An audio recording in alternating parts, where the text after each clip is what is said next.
Yo mjumba sikufichi, ukikosa dole gumba jua wewe ni mgumba wa maandishi.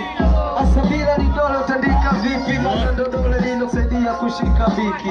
Nimetafakari pale se, dole gumba, mimi nalikubali mazee.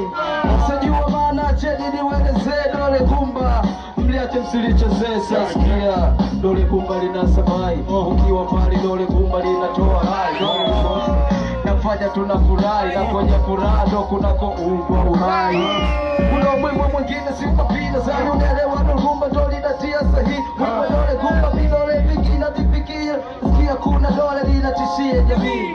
Tani hali tete juu ya hili dole sundo kama lile dole la mabeste. Natofahamu hili dole alivai pete linashika lumbu kawamini muulize kipepe. Dole gumba lijawahi kubagua inachambua mboga na vingine mchumba na vinyo.